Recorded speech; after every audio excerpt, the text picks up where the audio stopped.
Assalamualaikum warahmatullahi wabarakatuh. Perkenalkan, saya Dini Isniati, guru SD 4 Selat Panjang Selatan, Kecamatan Tebing Tinggi, Kabupaten Kepulauan Meranti.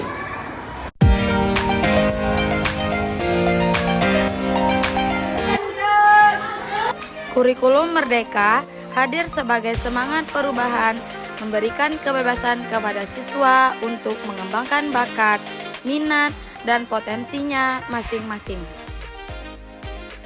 Kurikulum Merdeka juga memberikan kebebasan kepada sekolah untuk memberikan pembelajaran yang interaktif dan inovatif.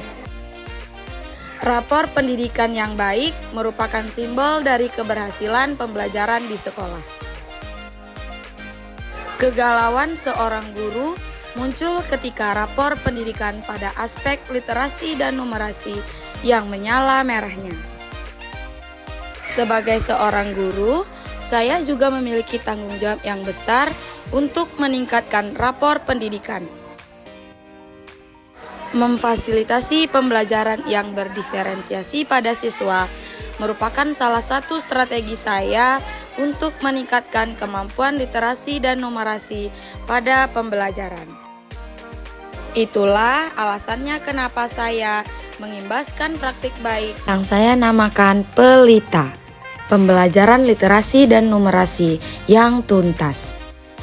Langkah awal yang saya laksanakan adalah berkonsultasi dengan kepala sekolah dalam pengembangan rancangan pembelajaran berdiferensiasi.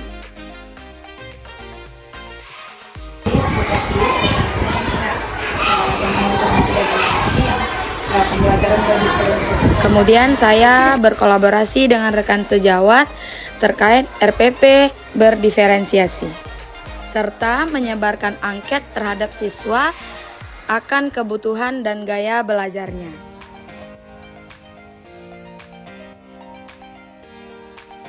Saya juga menyebarkan angket kepada wali murid terhadap pembelajaran dan harapan pembelajaran bagi siswa di sekolah.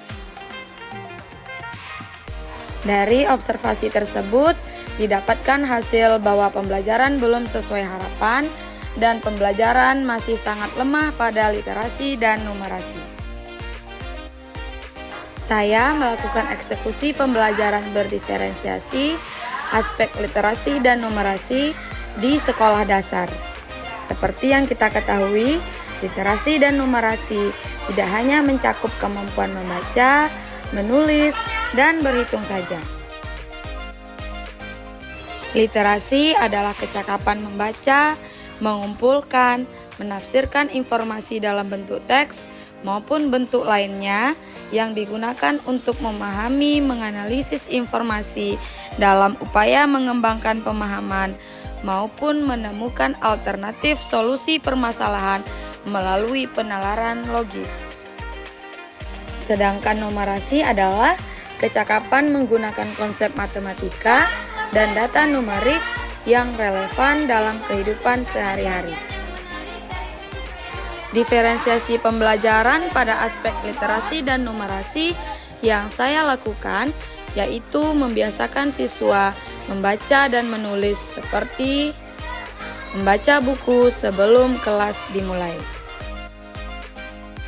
Upaya berdiferensiasi yang saya lakukan adalah untuk meningkatkan rapor pendidikan pada tahun 2024. Di sini, siswa dapat belajar sesuai gaya belajar masing-masing, dapat mengembangkan berbagai keterampilan membaca seperti kecepatan pemahaman dan menganalisa.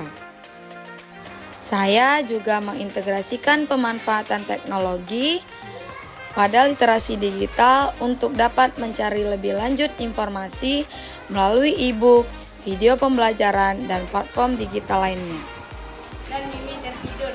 Pada akhir sesi, siswa bisa bercerita buku bacaannya, menceritakan kesulitan yang ditemui, ide baru yang muncul setelah membaca, serta mempresentasikan video.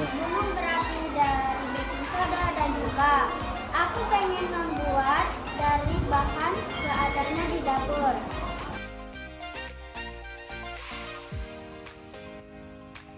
Pemanfaatan teknologi pada literasi digital ini memberikan dampak besar terhadap mindset siswa. Siswa menjadi lebih responsif dan adaptif terhadap pembelajaran. Transformasi pembelajaran ini dengan mendiferensiasikan proses literasi dan numerasi telah memberikan dampak yang signifikan, terbukti rapor pendidikan mengalami peningkatan. Guru-guru mengakui inovasi ini telah benar-benar efektif untuk meningkatkan literasi dan numerasi.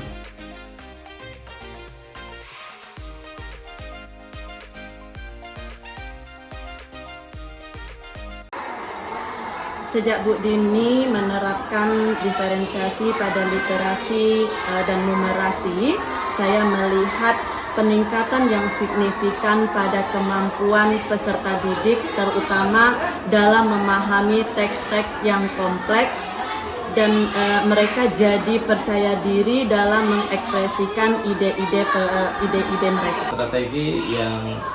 Strategi diferensiasi yang Ibu Dini terapkan sejalan dengan tujuan pembelajaran untuk menciptakan lingkungan belajar yang inklusif dan memperdayakan setiap siswa. Dari video yang aku lihat, ada eksperimen membuat gunung berapi dari baking soda dan cuka. Aku pengen membuat dari bahan seadanya di dapur.